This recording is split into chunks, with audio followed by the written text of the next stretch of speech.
9. The making of regional cultures. One of the commonest ways of describing people is in terms of language they speak. When we refer to a person as a Tamil or an Odia, this usually means that he or she speaks Tamil or Odia and lives in Tamil Nadu or Odisha. We also tend to associate each region with distinctive kinds of food, clothes, poetry, dance, music, and painting. Sometimes we take these identities for granted and assume that they have existed from time immemorial. However, the frontiers separating regions have evolved over time and in fact are still changing. Also, what we understand as regional cultures today are often the product of complex processes of intermixing of local traditions with ideas from other parts of the subcontinent. As we will say, some traditions appear specific to some regions, others seem to be similar across regions, and yet others derive from older practices in a particular area but take a new form in other regions. Find out how many states have been created in the last 10 years. Is each of these states a region? Comment this. The Cheras and the development of Malayalam. Let us begin by looking at an example of the connection between language and region. The Chera kingdom of Mahadayapuram was established in the 9th century in the southwestern part of the peninsula, part of present-day Kerala. It is likely that Malayalam was spoken in this area. The rulers introduced the Malayalam language and script in their inscriptions. In fact, this is one of the earliest examples of the use of a regional language in official records in the subcontinent.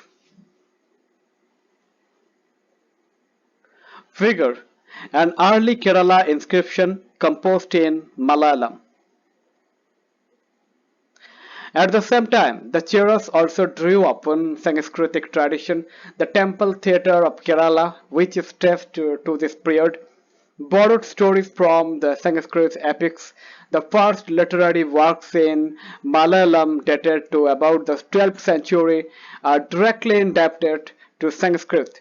Interestingly enough, a 14th century text, the Lalita Kalam, dealing with grammars and poetics, was composed in Mani Pravalam, literally diamonds and corals, referring to the two languages, Sanskrit and the regional language. Find out when the languages you speak at home were first used for writing. Comment this.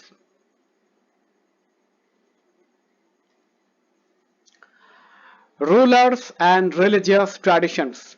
The Jagannatha cult. In other regions, regional cultures grew around religious tradition. The best example of this process is the cult of Jagannatha, literally Lord of the World, a name for Vishnu, at Puri, Odisha. To that, the local tribal people make the wooden image of the deity, which suggests that the deity was originally a local god, who was later identified with Vishnu. Figure: the icons of Balabhadra, Subhadra, and Jagannatha. Palm leaf manuscript, Odisha. In the 12th century, one of the most important rulers of the Ganga dynasty, Anantavarman, decided to erect a temple for Purushottama Jagannatha at Puri. Subsequently, in 1230, King Anangabhima III dedicated his kingdom to the deity and proclaimed himself as the deputy of the god. As the temple gained in importance as a center of pilgrimage, its authority in social and political matters also increased. All those who conquered Odisha such as the Mughals, the Marathas, and the English East India Company, attempted to gain control over the temple. They felt that this would make their rule acceptable to the local people. Figure: Jagannatha Temple, Puri.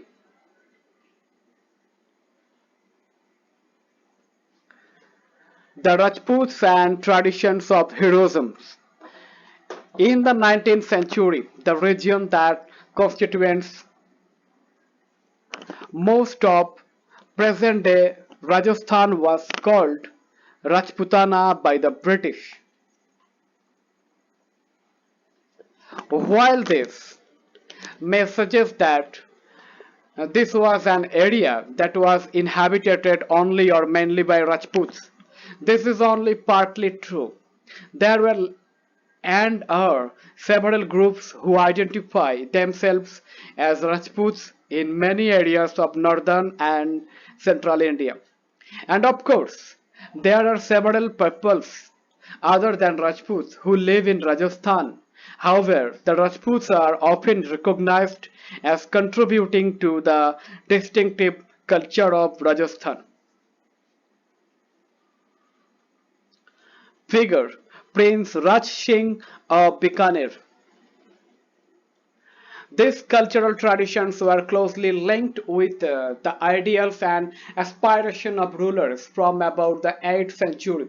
Most of the present-day state of Rajasthan was ruled by various Rajput families. Prithviraj, chapter 2, was one such ruler. These rulers cherished the ideal of the hero who fought valiantly, often choosing that on the battlefield rather than face defeat. Stories about Rajput heroes were recorded in poems and songs, which were recited by specially trained minstrels. This preserved the memories of heroes and were expected to inspire others to follow their example. Ordinary people were also attracted by these stories, which often depicted dramatic situations and a range of strong emotions: loyalty, friendship, love, valor, anger, etc. Did women find a place within these stories? Sometimes they figure as the cause for conflicts, as men fought with one another to either win or protect women. Women are also depicted as following their heroic husbands in both life and death. There are stories about the practice of sati, or the immolation of widows on the funeral pyre of their husbands. So those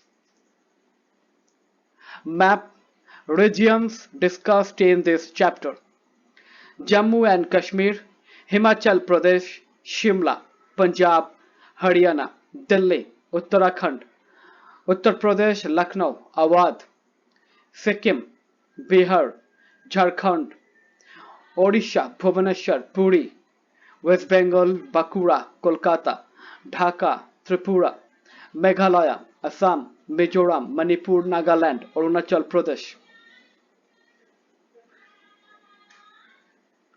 Bikaner, Rajasthan, Jaipur, Ajmer, Mewar, Jodhpur, Chittorgarh, Gujarat, Madhya Pradesh, Chhattisgarh, Maharashtra, Karnataka, Andhra Pradesh, Tamil Nadu, Kerala, Tiruvanthapuram, Goa, Diu, Daman and Diu, Arabian Sea, Bay of Bengal, Indian Ocean. Who followed the heroic ideal often had to pay for it with their lives.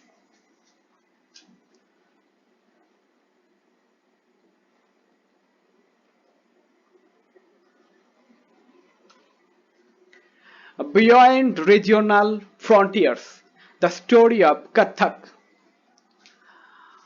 Find out whether there are traditions of heroes or heroines in your town or village. What are the qualities associated with them? In what ways are they similar to or different from the heroic ideals of the Rajputs? Comment this. If heroic tradition can be found in different regions in different forms, the same is true of dance. Let us look at the history of one dance form, Kathak, now associated with several parts of North India.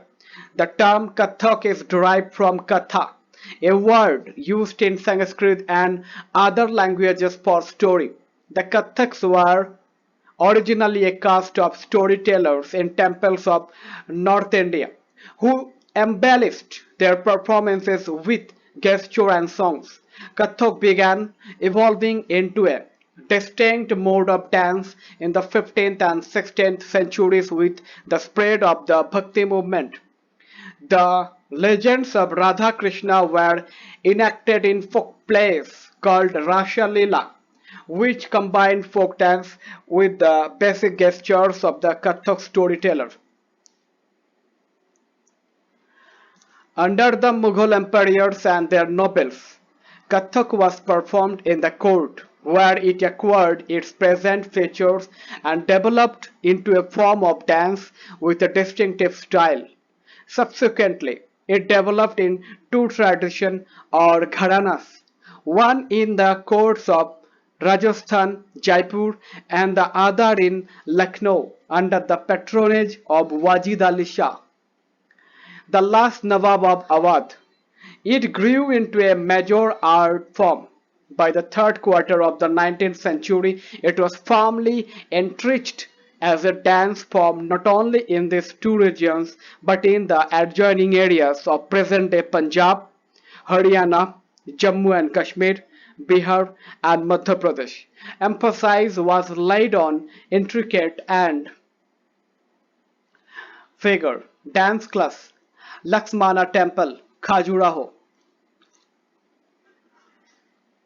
rapid footwork, elaborate costumes, as well as one of the as well as on the enactment of stories. Kathak, like several other cultural practices, was viewed with disfavor by most British administrators in the 19th and 20th centuries. However, it survived and continued to be performed by courtesans and was recognized as one of six classical forms of dance in the country after independence.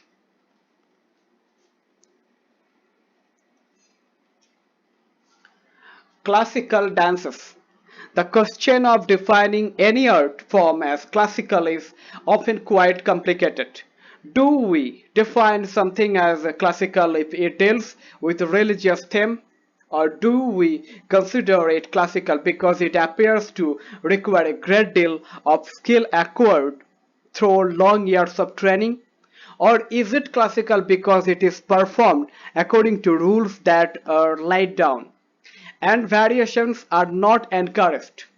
These are questions we need to think about. It is worth remembering that many dance forms that are classified as folk also share several of the characteristics considered typical of classical forms.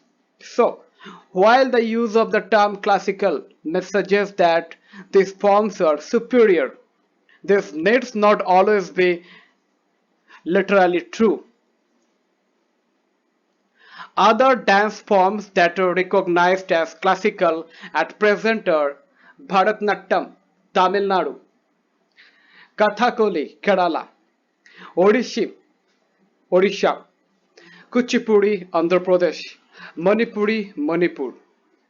Figure: Kathak dancers, a court painting. Find out more about any one of these dance forms. Comment this.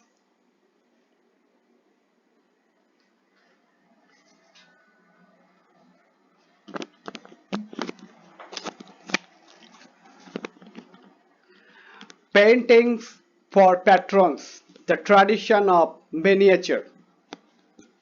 Another tradition that developed in different ways was that of miniature painting. Miniatures, as their very name suggests, are small-sized painting, generally done in watercolor on cloth or paper. The earliest miniatures were on palm leaves or wood. Some of the most beautiful of these found in western India were used to illustrate Jaina text. The Mughal emperors Akbar, Jahangir, and Shah Jahan patronized a highly skilled painter who primarily illustrated manuscript containing historical accounts and poetry. These were generally painted in brilliant colors and portrayed court scenes. Scenes of battle or hunting and other aspects of social life, they were often exchanged as gifts and were viewed only by an exclusive few, the emperor and his close associates. Figure: Akbar resting during a hunt, Mughal miniature. With the decline of the Mughal Empire, many painters moved out to the courts of the emerging regional states. See also chapter 10. As a result, Mughal artistic taste influenced the regional courts of the Deccan and the Rajput courts of Rajasthan. At the same time, they retained and developed their distinctive characteristics. Portraits of rulers and court scenes came to be painted following the Mughal example. Besides, themes from mythology and poetry were depicted at centers such as Mewar, Jodhpur, Bundi, Kota, and Kishangarh. Another region that attracted miniature painting was the Himalayan foothills around the modern-day state of Himachal. Figure: Maharana Ram Singh II playing Holi, Rajput miniature, Kota. Pradesh. By the late 17th century, this region had developed a bold and intense style of miniature painting called Basholi. The most popular text to be painted here was Bhanu Datta's Rasa Manjari. Nadir Shah's invasions and the conquest of Delhi in 1739 resulted in the migration of Mughal artists to the hills to escape the uncertainties of the plains. Here, figure Krishna, Radha, and her companion, Pahari miniature, Kangra. They found ready patrons which led to the founding of the Kangra school of painting. By the mid-18th century, the Kangra artists developed a style which breathed a new spirit into miniature painting. The source of inscription The source of inspiration was the Vaishnavite tradition.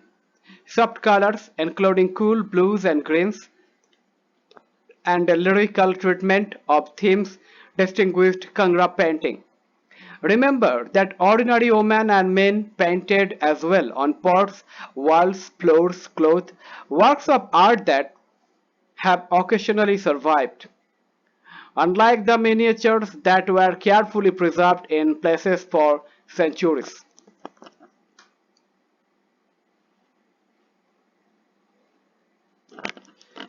A closer look, Bengal, the growth of a regional language. As we saw at the outset, we often tend to identify regions in terms of the language spoken by the people. So, we assume that people in Bengal always spoke Bengali. However, what is interesting is that while Bengali is now recognized as a language derived from Sanskrit, early Sanskrit text mid-first millennium BCE suggests that the people of Bengal did not speak Sanskritic languages. How then did the new language emerge?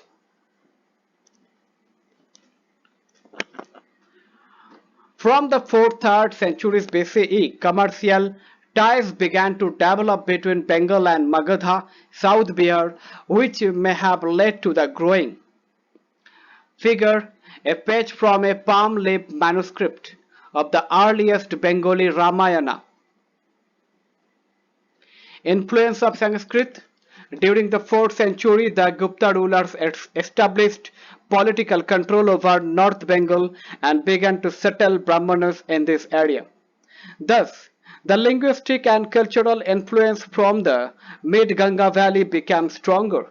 In the 7th century, the Chinese traveler Xuanzang observed that languages related to Sanskrit were in use all over Bengal. From the 8th century, Bengal became the center of a regional kingdom under the Palas. Chapter 2. Between the 14th and 16th centuries, Bengal was ruled by sultans who were independent of the rulers in Delhi. Chapter 3. In 1586, when Akbar conquered Bengal, it formed the nucleus of the Bengal Suba. While Persian was the language of administration, Bengali developed as a regional language.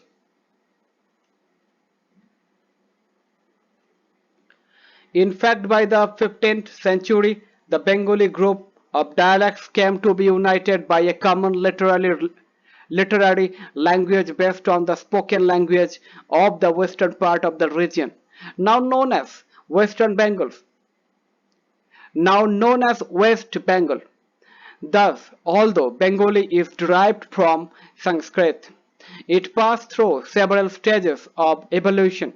Also, a wide range of non-Sanskritic words derived from a variety of sources including tribal languages, Persians, and European languages have become part of modern Bengali. Early Bengali literature may be divided into two categories, one indebted to Sanskrit and the other independent of it. The first includes translations of the Sanskrit epics, the Mangala Kabbas, literally auspicious poems dealing with local deities, and Bhakti literature such as the biographies of Chaitanya Deva, the leader of the Vaishnava Bhakti movement, chapter 8. The second includes Nath literature such as the songs of Mainamati and Gopi Chandra, stories concerning the worship of Dharma Thakur, and fairy tales, folk tales, and ballads. Mainamati, Gopi Chandra, and Dharma Thakur.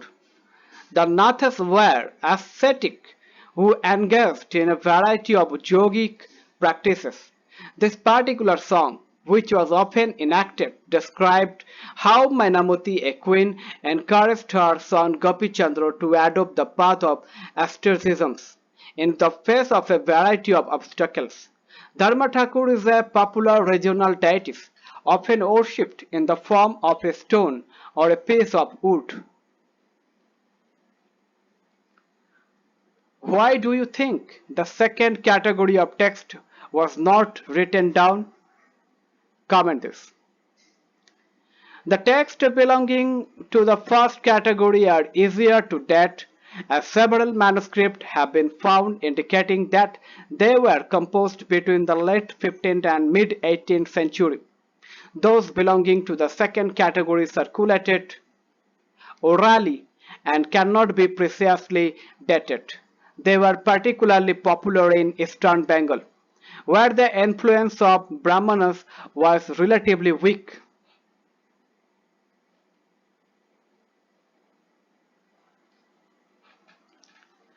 Pirs and temples. Pir, a Persian word meaning a spiritual guide. From the 16th century, people began to migrate in large numbers from the less fertile western Bengal to the forested and marshy areas of southeastern Bengal. As they moved eastwards, they cleared forests and brought the land under rice cultivation. Gradually, local communities of fisherfolk and shifting cultivators, often tribals, merged with the new communities of peasants.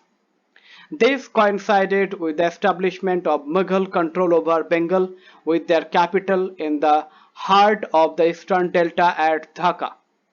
Officials and functionaries received land and often set up mosques that served as centers for religious transformation in these areas. The early settlers sought some orders and assurance in the unstable conditions of the new settlements.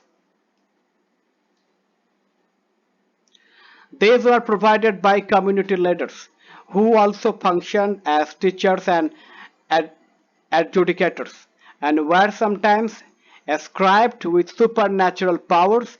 People referred to them with affection and respect as peers. This term included saints or Sufis and other religious personalities, daring colonizers and defied soldiers, various Hindu and Buddhist deities, and even animistic spirits. The cult of peers became very popular, and their shrines can be found everywhere in Bengal. Animisms, attribution of living soul to plants, inanimate objects, and natural phenomena.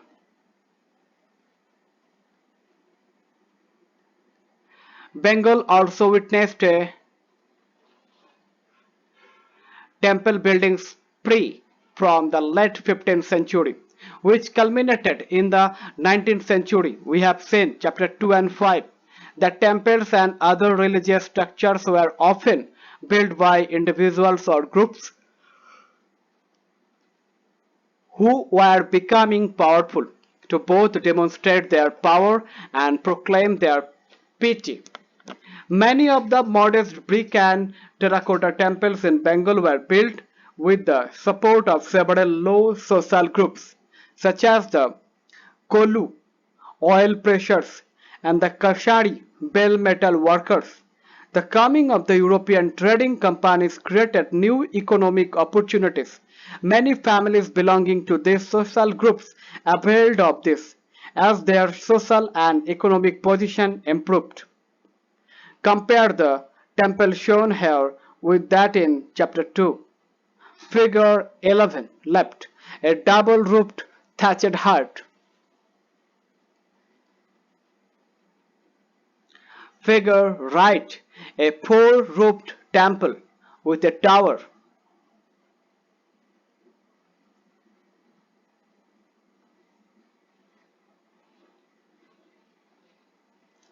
Figure Krishna with gopis, terracotta plaque from the Shamaraya temple, Bishnupur.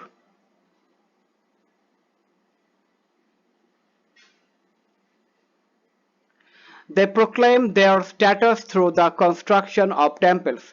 When local deities, once worshipped in thatched huts in villages, gained the recognition of the Brahmanas, their images began to be housed in temples. The temples began to copy the double-roofed dochala or four-roofed chauchala structures of the thatched huts. Remember the Bangla dome in chapter 5. This led to the evolution of the typical Bengali style in temple architecture. In the comparatively more complex four-roofed structure, four triangular roofs placed on the four walls moved up to converge on a curved line or a point. Temples were usually built on a square platform.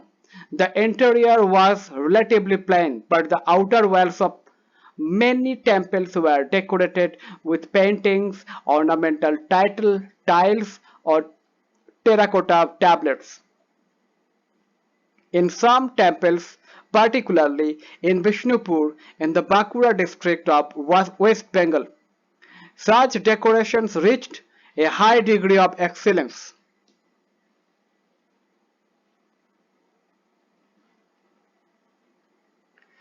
Fish food. Traditional food habits are generally based on locally available items of food. Bengal is a riverine plains which produces plenty of rice and fish. Understandably, these two items figures prominently in the menu of even poor Bengalis. Fishing has always been an important occupation, and Bengali literature contains several references to fish. What is more, terracotta plaques on the walls of temples and Biharas Buddhist monasteries depict scenes of fish being dressed and taken to the market in basket. Brahmanas were not allowed to eat non-vegetarian food, But the popularity of fish in the local diet made the Brahmanical authorities relax this prohibition for the Bengal Brahmanas. The Brihadharma Purana, a 13th century Sanskrit text from Bengal, permitted the local Brahmanas to eat certain varieties of fish. Figure: fish being dressed for domestic consumption, terracotta plaque from the Vishalakshi temple, Arambagh.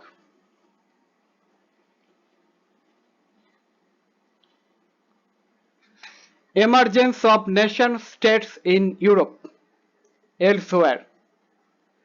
Till the 18th century, people in Europe saw themselves as subjects of an empire, such as the Austro-Hungarian Empire, or members of a church, such as the Greek Orthodox Church.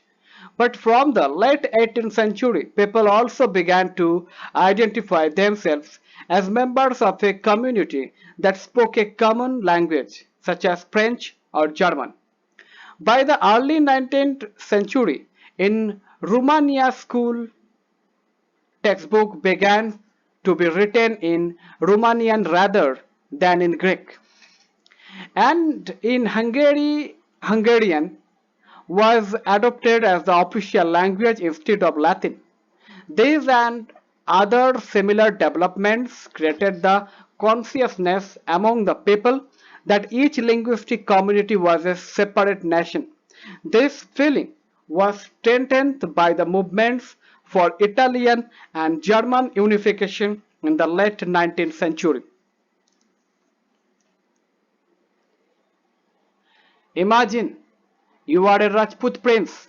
How would you like your story to be told? Comment this. Keywords: classical, miniature, peer, dialect. Let's recall. Let's discuss. Let's do this and comment this.